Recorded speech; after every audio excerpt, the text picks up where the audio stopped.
The last thing I remember was her smile, the way she squeezed my hand and said, "Best honeymoon ever."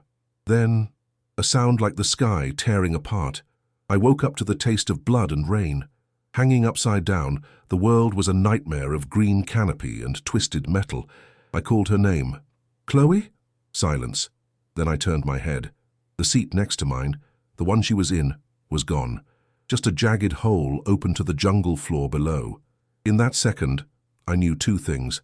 I was the only one left, and God had made a terrible mistake. This is the story of how I survived the impossible, only to wish I hadn't. Before we go back to the beginning, I need to feel a connection to the world I fought so hard to return to. Let me know in the comments what city you're watching from. It helps me remember I'm not alone anymore. But that was the end. To understand the horror, you have to understand the beauty that came before it. Just a few hours earlier, the only turbulence I felt was in my own stomach. I've always hated flying. It's not a rational fear. It's the complete loss of control. The feeling of being a fragile speck trapped in a metal tube, suspended miles above the earth by forces I don't understand. Every groan of the fuselage, every slight dip in altitude, sent a jolt of ice through my veins. My knuckles were white on the armrest. I was trying to breathe, just like the therapists taught me, in through the nose, out through the mouth, but the air tasted stale and recycled, thin with the promise of altitude. Then I felt a warmth cover my hand, Chloe's hand. Her fingers intertwined with mine, and just like that, the ice in my veins began to thaw. I turned to look at her, and the manufactured calm of the airplane cabin was replaced by the genuine calm she carried with her everywhere. Her eyes were bright with an excitement that could power a city. She was an adventurer. She saw mountains as invitations and oceans as playgrounds. I saw them as beautiful things to look at from a safe distance. She was the reason we were on this plane heading toward a tiny eco-lodge in the heart of the Amazon. It was her dream, and my dream, as it had been since the day I met her, was to make hers come true. "You're thinking too loud again," she whispered, a playful smile dancing on her lips. She tapped the glossy cover of the travel guide in her lap. "Stop imagining all the ways this plane can fall and start imagining what we're going to see when we land." She opened the book to a page filled with impossibly vibrant creatures. A poison dart frog, gleaming like a tiny blue jewel. A toucan with a beak painted like a sunset. "Look at this one," she said, pointing to a sleek, spotted jaguar. "The book says they're almost impossible to see. They're like ghosts of the jungle." I leaned over, my anxiety momentarily forgotten, replaced by the scent of her perfume. "I'm more interested in the chapter on things that can't kill us," I joked, trying to sound braver than I felt. She laughed, a sound that always felt like coming home. "Don't worry, my cautious planner. I'll protect you from the big, scary butterflies." She squeezed my hand tighter. "Are you okay? For real?" I looked at her, really looked at her, at the way the sunlight from the tiny window caught the highlights in her hair, at the absolute, unshakable love in her eyes.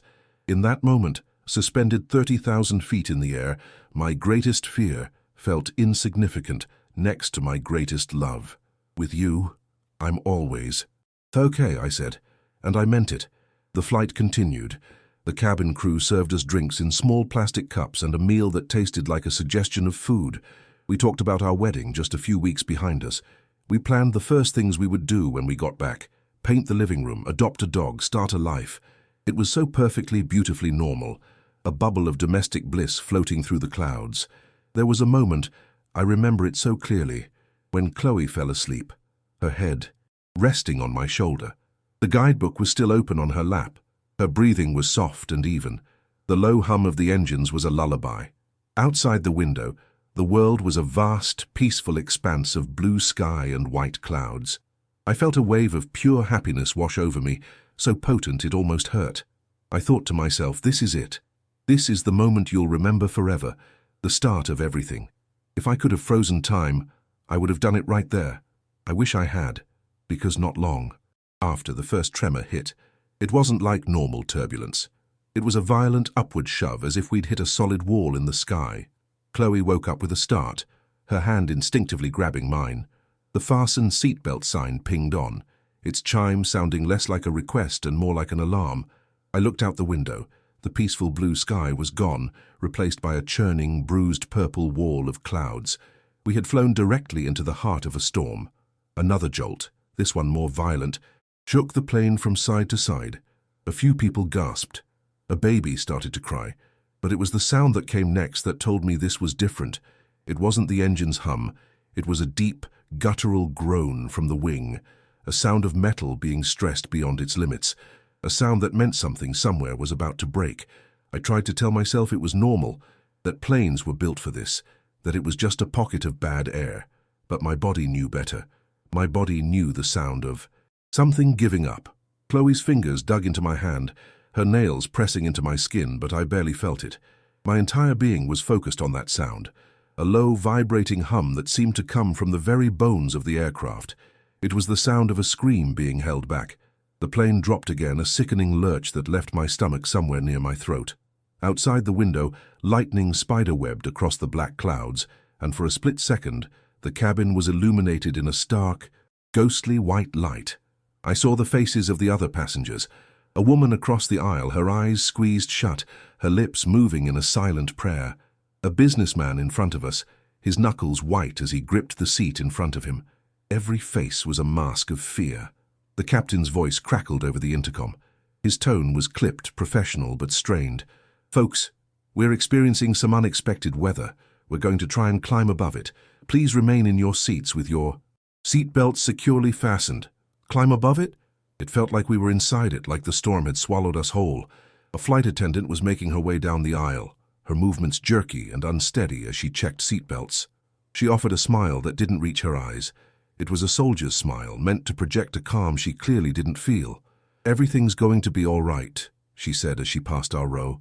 The words hung in the air, hollow and unconvincing.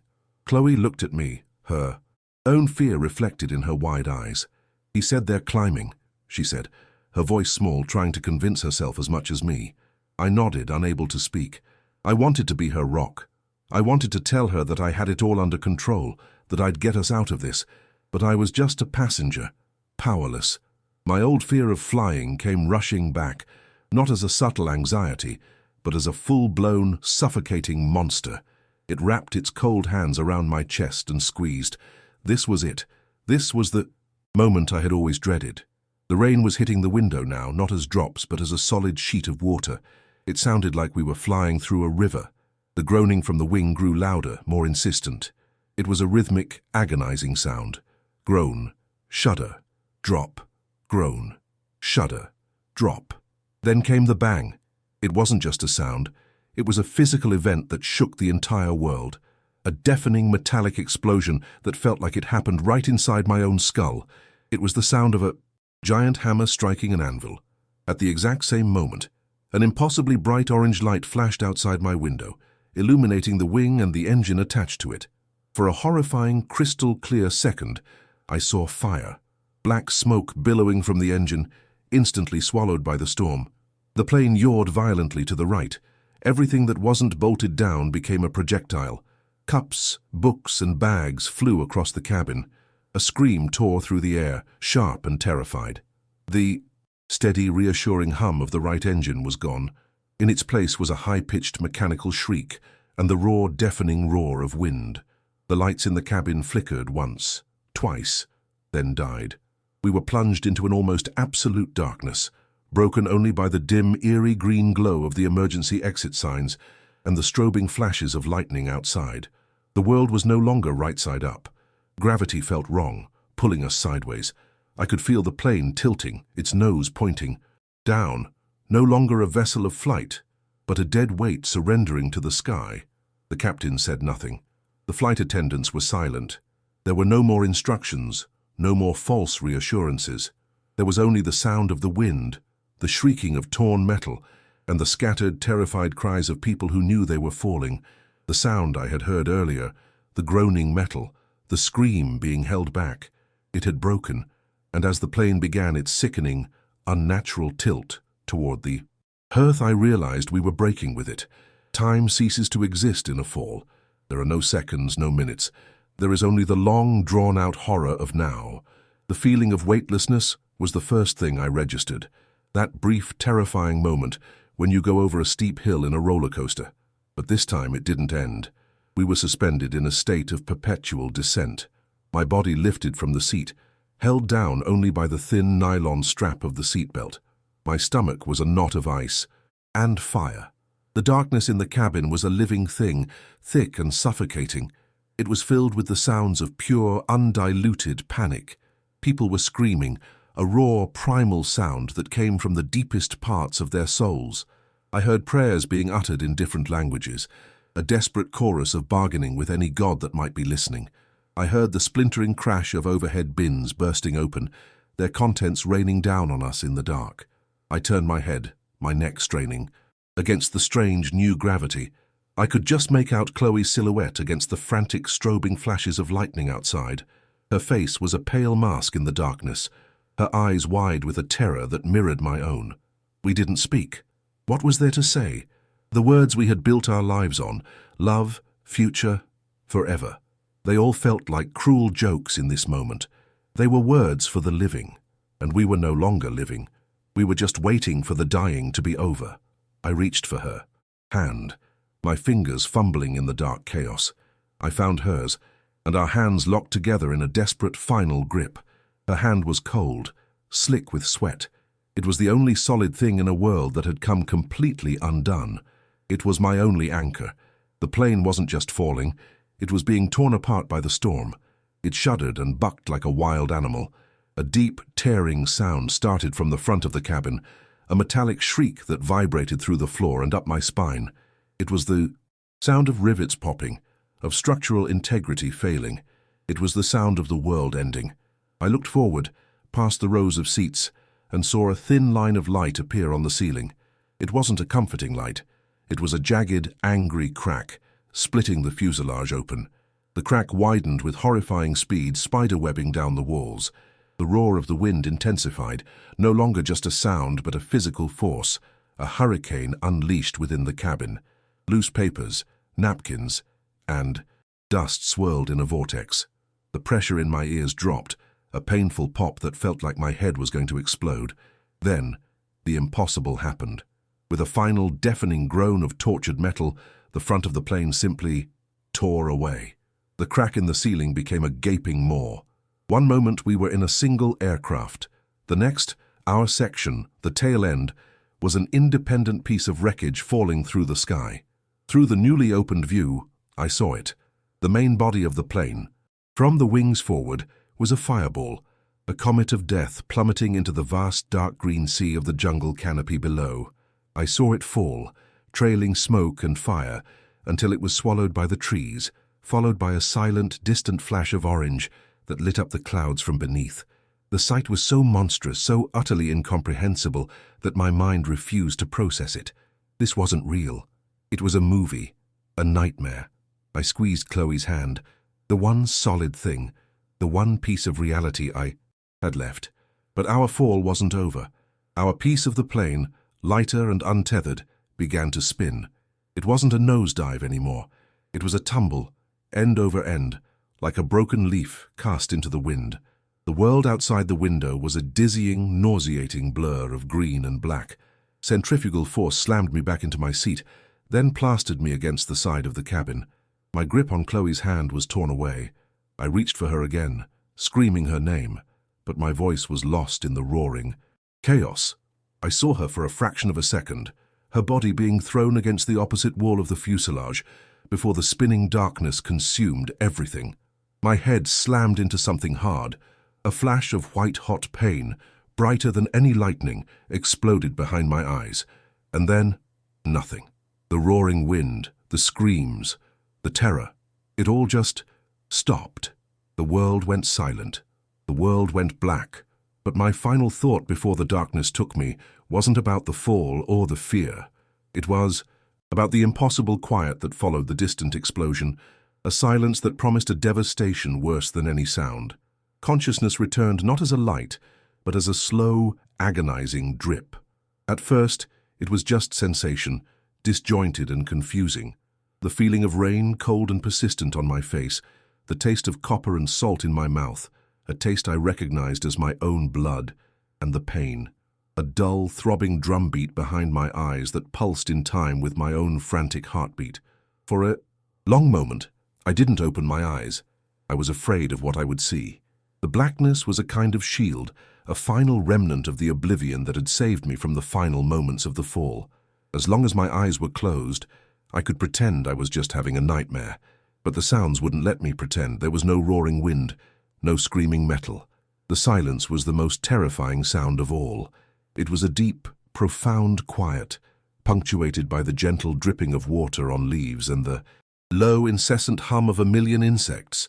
It was the sound of a world that had not noticed our violent intrusion. The sound of the jungle. My eyes snapped open. The world was upside down. My first thought was that my brain was broken, that the impact had scrambled my perception of reality. But it wasn't a trick of the mind. I was hanging from my seatbelt, my body suspended a dozen feet above the jungle floor. Above me, or below me from my perspective, was a sea of mud, ferns, and the mangled, silver skin of the plain. Below me was a ceiling of impossibly green leaves, a canopy so thick that it blotted out the sky, creating a dim, green-tinted twilight. Our section of the fuselage had been caught in the upper branches of a colossal tree, wedged between its massive limbs like a discarded toy.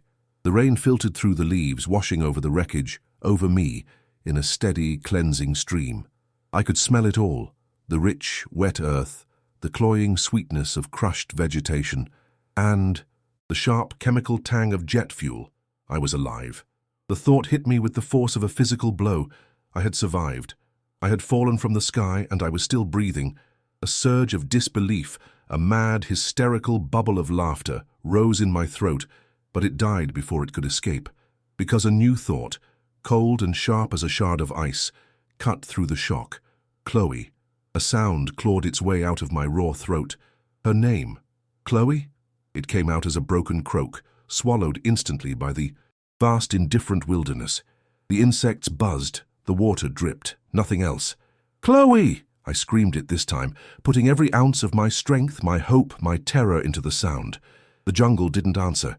It just drank the sound, leaving a silence that was heavier than before. Panic, cold and absolute, began to wrap its tendrils around my heart. She was here. She had to be. Maybe she was unconscious, like I had been. Maybe she was trapped.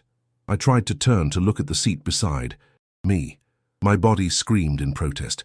A lance of fire shot through my ribs, and my head felt like it was splitting in two. I ignored it. I gritted my teeth, tasting blood again, and forced my head to turn. My neck protested, sending a fresh wave of fire through me. But I had to look, I had to know. The seat was not just empty, it was gone. Where her seat should have been, where she should have been sitting, holding my hand, there was nothing. Just a mangled stump of metal where the seat had been. Bolted to the floor and beyond it, a jagged, torn hole in the side of the fuselage, a hole that opened into nothing but the green, blurry depths of the jungle below. I stared at that empty space, my mind refusing to accept what my eyes were seeing. I saw her face. I felt her hand in mine. Best honeymoon ever. The memory was a ghost, a cruel echo in the ruins of our life, our plans, the dog we were going to adopt, the walls we were going to paint. It had all been real just hours ago. Now, this was real. The pain in my ribs, the rain on my face, the deafening silence where her voice should have been, the violent, empty space beside me. The honeymoon was over. The bubble of our perfect, happy life hadn't just burst. It had been obliterated.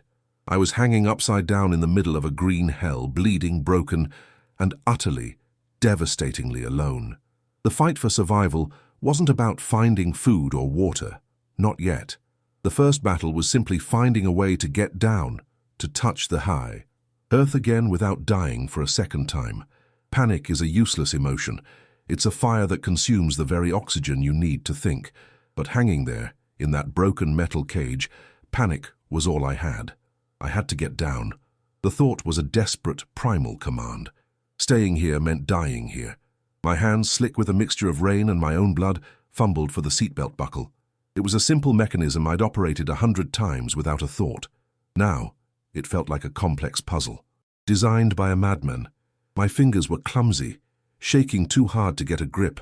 The blood from my head wound was dripping into my eyes, blurring the world into a smear of green and silver.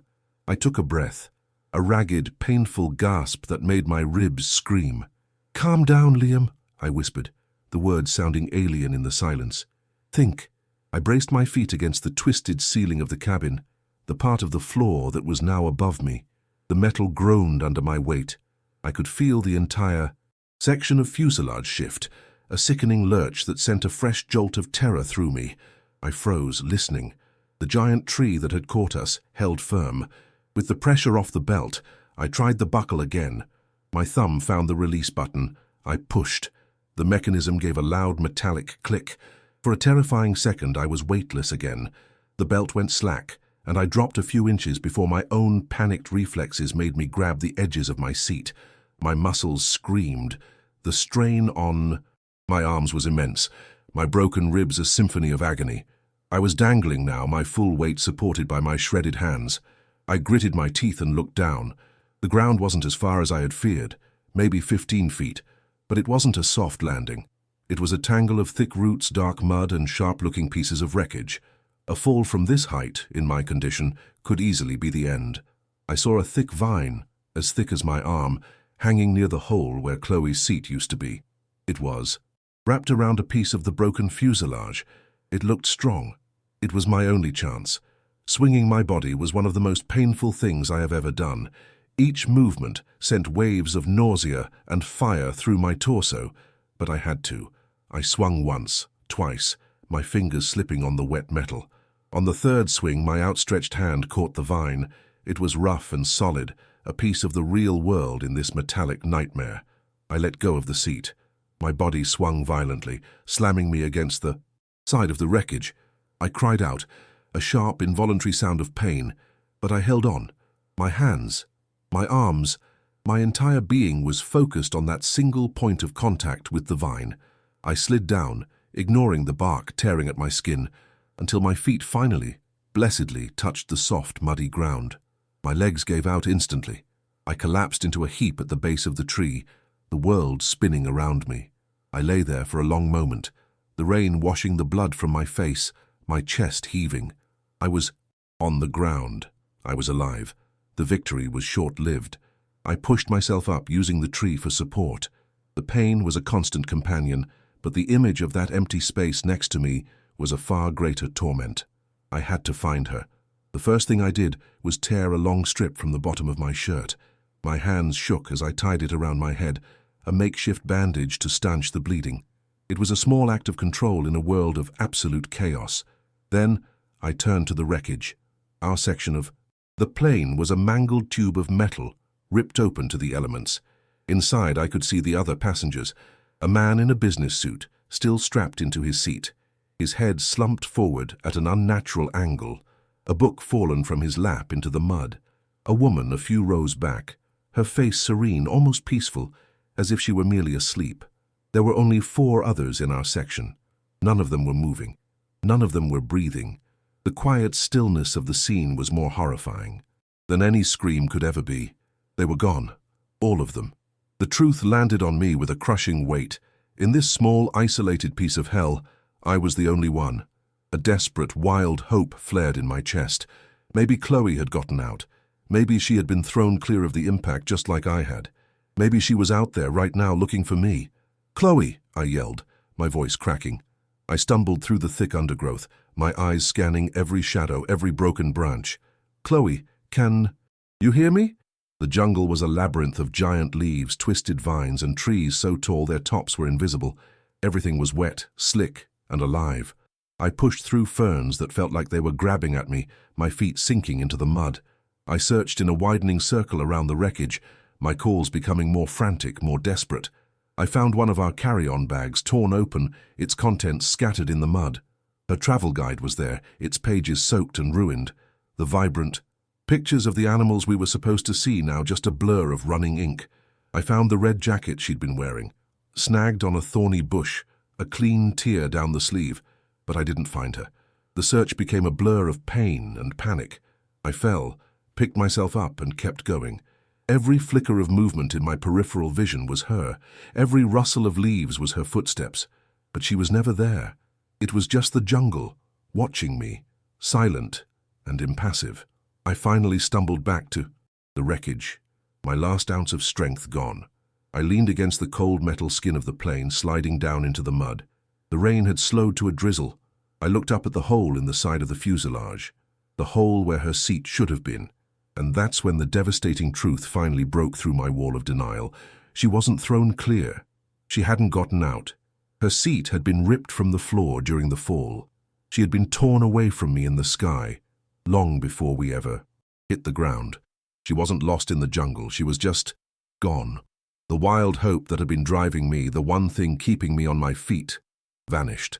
In its place was a black, empty void, a nothingness so vast and so absolute that it threatened to swallow me whole. The pain in my ribs, the cut on my head, the hunger, the fear, none of it mattered anymore. I slumped forward, my head in my hands, and for the first time since waking up in this nightmare, I wept. I cried for her. I cried for the life we were supposed to have, and in the heart of the indifferent, silent Amazon, I cried because I had survived, and she had not. Grief is a weight. It's a physical presence that presses down on your chest, making it hard to breathe. It fills your limbs with lead. I don't know how long I sat there in the mud, head in my hands, while the world I knew dissolved around me. It could have been minutes or hours. Time was a casualty of the crash, just like everything else. What finally pulled me out of the black void wasn't a thought or a decision. It was a biological command, an animal instinct that bypassed my shattered mind. Thirst. A raw, scraping fire had started in the back of my throat. My tongue felt thick and useless in my mouth. My body, battered and broken, was screaming for water. I knew in a distant academic way that I couldn't drink from just any standing pool of water in the jungle, but the rain had been constant. The ground was saturated. If I followed the slope of the sea, land gravity would lead me to it. Getting to my feet was a monumental effort. Every muscle protested. My broken ribs sent a blinding white-hot signal to my brain with every movement. I staggered away from the wreckage, using tree trunks as crutches. The jungle, which had been a terrifying blur, slowly came into focus. It was an overwhelming, vertical world of green, leaves the size of dinner plates, vines as thick as pythons, and the constant, suffocating humidity that made the air feel like a wet blanket. The air was alive with sound, a symphony of clicks, chirps, and buzzing that was completely alien to my ears. It wasn't the sound of nature I was used to. It was the sound of a million tiny lives fighting for their own survival, and I was an intruder in their world. I stumbled for what felt like miles, though it was probably only 100 yards. I was listening, straining to hear past the insect choir for the one sound that meant life, the sound of moving water, and then I heard it, a faint musical trickle. I pushed through a wall of broad waxy leaves and saw it, a small stream, no wider than my arm, tumbling over mossy rocks. The water was clear, running fast. I fell to my knees and plunged my face into the stream, drinking greedily. The water was cold with a faint taste of earth and minerals. It was the best thing I had ever tasted. It was life. I drank until my stomach ached, until the fire in my throat was finally extinguished. As I lifted my head, water. Dripping from my chin, I noticed the light was changing. The dim green twilight under the canopy was growing dimmer, the shadows deepening. A new kind of fear, colder and more primal than anything I had felt before, began to creep in. Night was coming, and I was out in the open. My eyes scanned the dense walls of vegetation around me. There was nowhere to hide, nothing to protect me from. What? I didn't know, and that was the most terrifying part. The guidebook pictures of jaguars flashed in my mind. The ghosts of the jungle. I was certain they weren't ghosts to the things they hunted.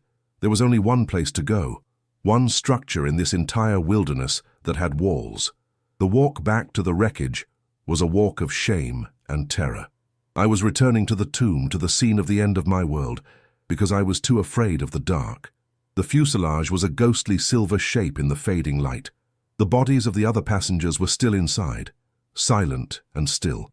I had to force myself not to look at them. I was a survivor, and this was about survival. I found a section of the cabin that was relatively intact, a small cave of torn metal and broken seats. It was dark, smelled of fuel and rain, but it was cover. I wedged myself into a corner, pulling a piece of torn insulation over me like a blanket. It wasn't much, but it was something. And then the darkness came completely. It was a physical presence, a thick, inky blackness that the eyes could never adjust to. And with the darkness, the jungle changed. The daytime symphony of insects quieted, replaced by a new orchestra of the night. Hooting sounds, strange whistles, and deep, guttural coughs echoed through the trees. Every snap of a twig was a predator stalking me. Every rustle of leaves was something slithering toward my shelter. I sat there, rigid, my heart pounding in my ears, my eyes straining to see into a blackness that offered nothing. The cold began to seep in, a damp chill that made my teeth chatter.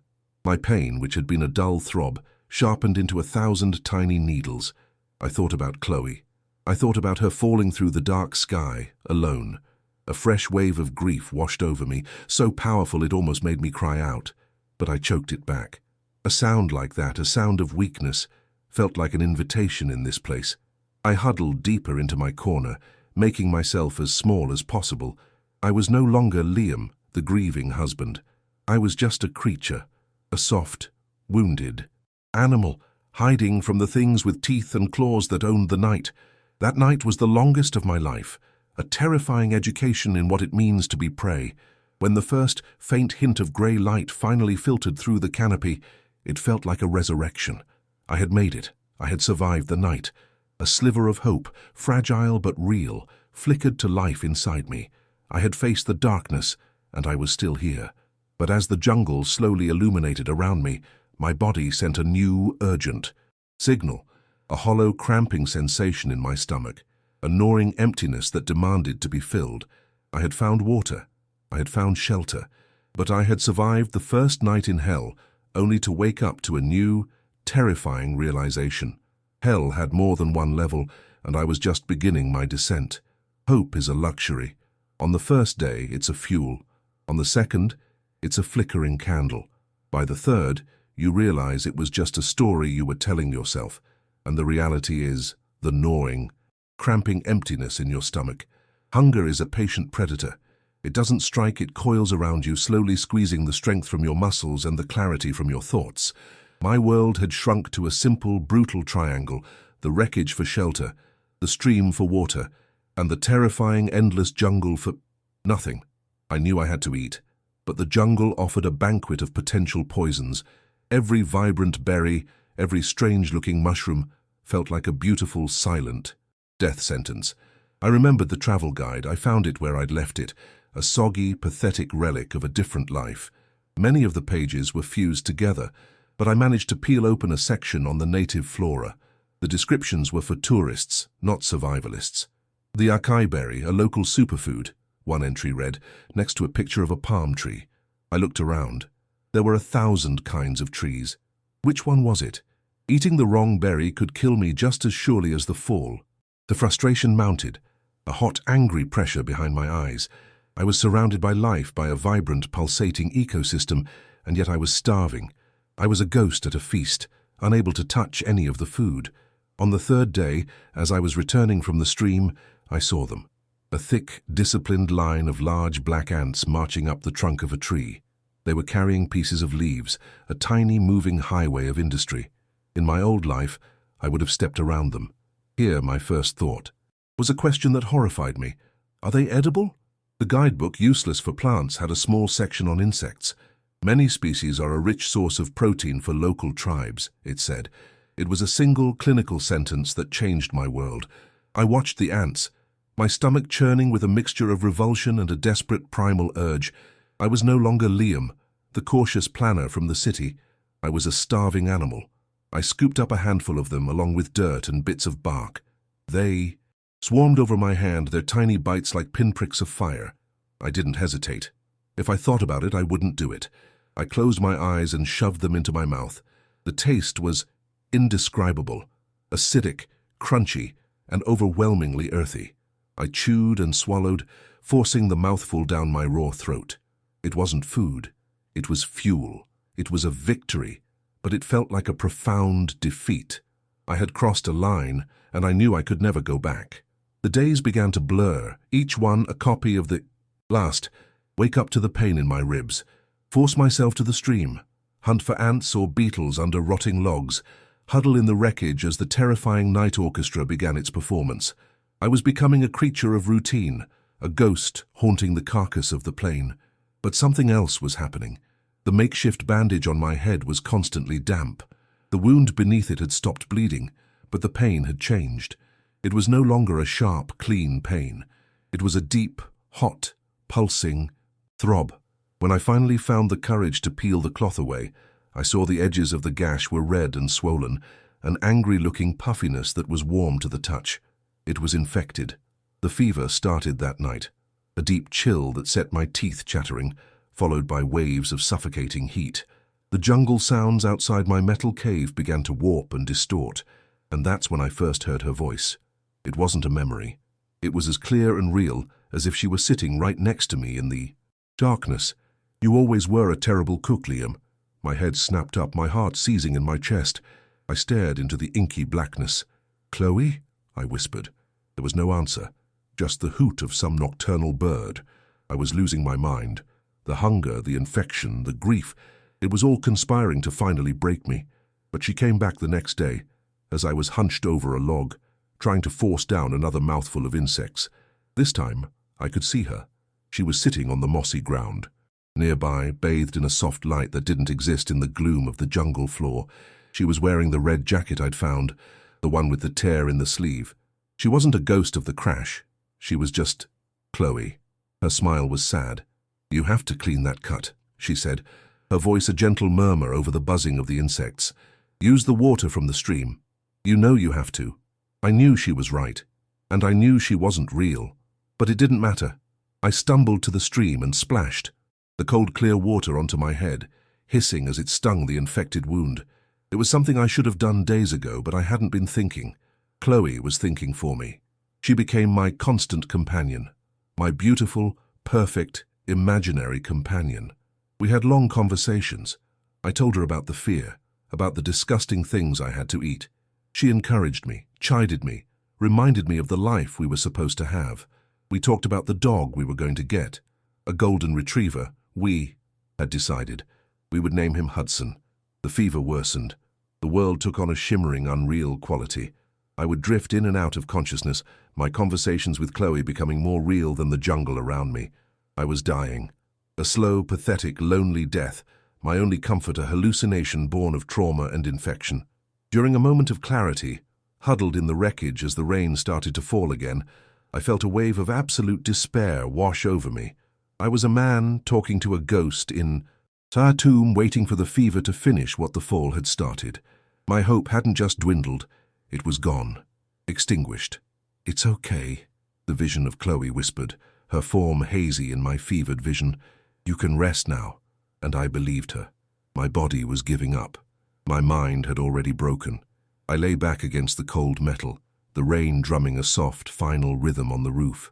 I closed my eyes, ready for the dream to end one way or another. I let the darkness pull me under. It was warm and inviting, a quiet sea to end a long and painful war. The image of Chloe was there, waiting for me. She was smiling, holding out her hand. The rain on the fuselage was a gentle drum, a lullaby for my final sleep.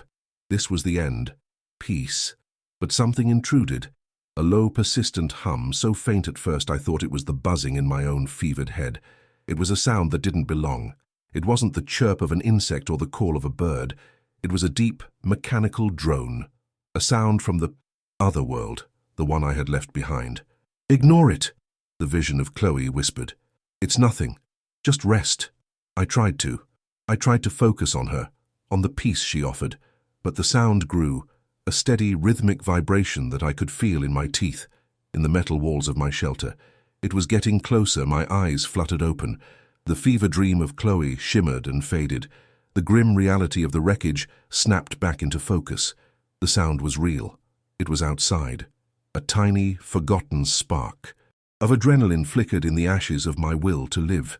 It was a fragile thing, but it was enough to make me move. I pushed myself up, my body a symphony of screaming protests. I was dizzy, my vision swimming, but I held onto the wall of the plane and listened. Whomp, whomp, whomp, whomp. It was a sound I knew, a sound of rescue, of hope. A helicopter. My mind, sluggish from fever and starvation, started to race. They were looking. Someone was looking for us. For me. But how would they ever see? Me. I was a tiny speck under a canopy of green that was hundreds of feet thick. They were flying blind. They would pass right over me, and the sound would fade, and I would be left alone in the silence again. The thought was more terrifying than death itself. I stumbled out of the wreckage, into the dim, drizzling light of the jungle floor. The sound was much louder now, a deafening roar that seemed to be coming from directly above, but I could see nothing but the endless ceiling of leaves. "They can't see me," I croaked to the empty air. I was going to be missed by a few hundred feet. I was going to die listening to the sound of my own salvation flying away. My eyes darted around, frantic. What could I do? Yell? My voice was a useless whisper. Wave? There was nothing to wave and no one to see it. Then a glint of light from inside the wreckage caught my eye. It was coming from the small, cramped lavatory at the very back of our section, its door torn from its hinges. Inside, miraculously, impossibly, the small mirror above the sink was still intact, shattered in a spiderweb pattern but still in one piece. I don't know where the strength came from. It wasn't my own. It was a borrowed strength, fueled by a last, desperate surge of instinct. I scrambled back into the fuselage, over the bodies of the dead, a desecration I didn't have time to feel guilty about. I ripped the mirror from its plastic frame. It was small, no bigger than my hand. I stumbled back outside. The roaring of the rotors was directly overhead. It was now or never. I tilted the mirror, trying to find a gap in the canopy, a sliver of brighter sky.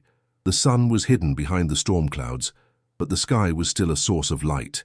I aimed the mirror at the brightest patch I could find, and I began to shake it, sending frantic, desperate flashes of reflected light upwards. It felt pathetic, hopeless. A tiny flicker of light against an impassive sky. I was a castaway on a green ocean, sending a message in a bottle into a hurricane. The sound began to change.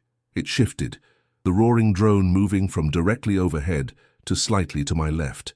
They were passing. They hadn't seen. "No," I whispered, the sound a ragged plea. Tears of frustration and despair streamed down my face. "No, no, please." I kept flashing the mirror, my arm shaking from the effort, my entire body trembling with exhaustion. And then the sound changed again. It stopped moving away. The roaring grew deeper, more intense.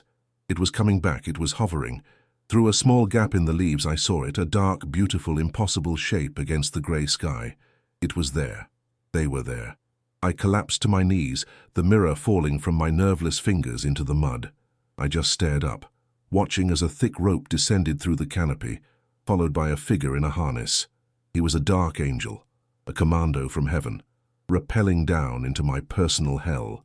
He touched the ground a few yards from me, his movements efficient and sure. He unclipped himself and walked toward me, his face a mask of professional calm and utter shock. He knelt down, and for the first time in what felt like a lifetime, I looked into the eyes of another living human being. He said something, but his voice was muffled by the roar of the helicopter.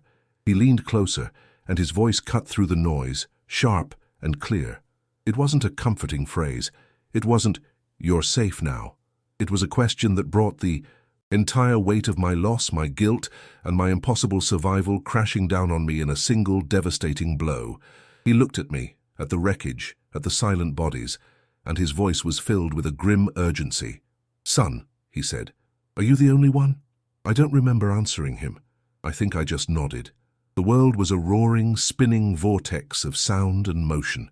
Being winched up into the belly of the helicopter was like being born into a nightmare. The violent, chopping air, the faces of strangers peering down at me, their mouths moving but their words lost in the chaos.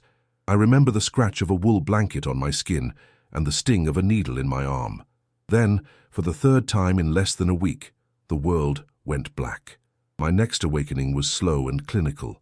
The first thing I registered was not a sound or a sight, but a smell, antiseptic, a clean, sterile scent so alien it felt like it was scrubbing my memories raw. The second was the rhythmic, gentle beeping of a machine somewhere to my right.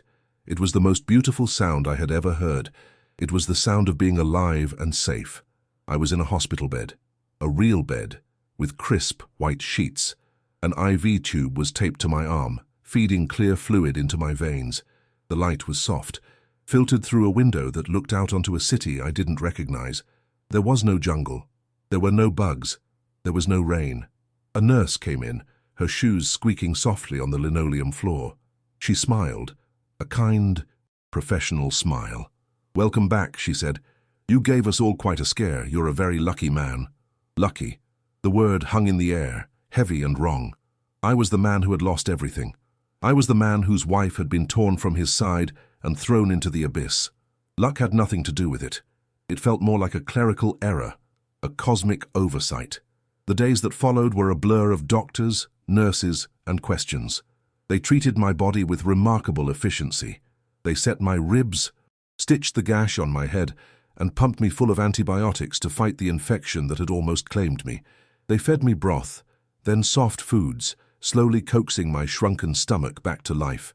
My body was a project, a machine to be repaired, and they were expert mechanics. But my mind was a wreck they couldn't fix. The questions were relentless, not just from the doctors, but from two serious-looking men in suits, aviation investigators. They were gentle, but their purpose was clinical. They needed to know what I had heard, what I had seen. I had to tell them about the bang, the fire, the feeling of the plane tearing in two. Each word was a shovel digging up a grave I was trying desperately to fill. I had to relive the fall, over and over, until the nightmare played on a permanent loop behind my eyes. The story broke, of course. I became a news item. Miracle survivor of Amazon crash. They showed my picture, a gaunt, hollow-eyed stranger I didn't recognize. They showed pictures of Chloe, beautiful and smiling. A life cut short. I was a hero, a symbol of the indomitable human spirit. I was a fraud. Every time a nurse would pat my hand and call me a miracle, I would feel a wave of nausea. The miracle was that I was the only one. The miracle was the punchline to a sick joke. The hardest day was not the day I woke up or the day I talked to the investigators. It was the day Chloe's parents came. I was dreading it, a cold knot of fear in my stomach. That had nothing to do with my injuries. How do you look into the eyes of the people who gave you the greatest gift of your life and tell them you lost it? They walked in, and the sterile hospital room was suddenly filled with a grief so profound it felt like it was sucking the air out. Her mother looked so much like her it was a physical blow. Her father, a man who had shaken my hand firmly at our wedding and welcomed me to the family, looked 10 years older. His shoulders stooped under an invisible weight. Her mother was the first to speak, her voice trembling. "Liam," she whispered, and then she was hugging me, her sobs shaking her small frame. I just sat there, rigid, unable to hug her back. I didn't deserve this comfort. I didn't deserve their grace. We talked for an hour. They didn't ask for details of the crash. They asked about the flight before. They wanted to know if she had been happy. I looked them in the eye the first time I had been able to, and I told them the truth. "She was so happy," I said, my own voice cracking. She squeezed my hand right before the storm hit. She said it was the best honeymoon ever, telling them that, giving them that one last perfect memory, was the hardest and most important thing I have ever done. It was the only thing I had left to give them. When they left, I was alone again, but the silence in the room was different. It was filled with the ghosts of what could have been, the family I was supposed to have, the life I was supposed to build. My physical recovery was swift, but the real wounds weren't on my body, they were in my head. I'd jump at the sound of a closing door. The low hum of the hospital's air conditioning sounded like the drone of the engines. At night, I didn't dream of the jungle. I dreamed of the fall. I dreamed of the feeling of her hand slipping from mine. I was discharged from the hospital, a man physically whole but mentally shattered. I had survived the crash. I had survived the jungle. But now I faced a new wilderness, one without trees or predators. It was the wilderness of a life I had never asked for, a life without her, and I had no idea how to navigate it. It's been a year, 12 months, 365 sunrises that I thought I would never see. For a long time I lived like a ghost, haunting the edges of my own life. Friends would call, family would visit, and I would nod and say the right things, but I wasn't really there. Part of me was still in the jungle, huddled in the dark, listening to the sounds of the night. They sent me to therapists who gave my pain names. PTSD, survivor's guilt, severe trauma. They gave me pills to help me sleep, but the fall was always waiting for me in the dark. You can't medicate gravity. You can't talk your way out of the memory of an empty seat beside you. People tell you that time heals all wounds. It's a well-meaning lie. Time doesn't heal.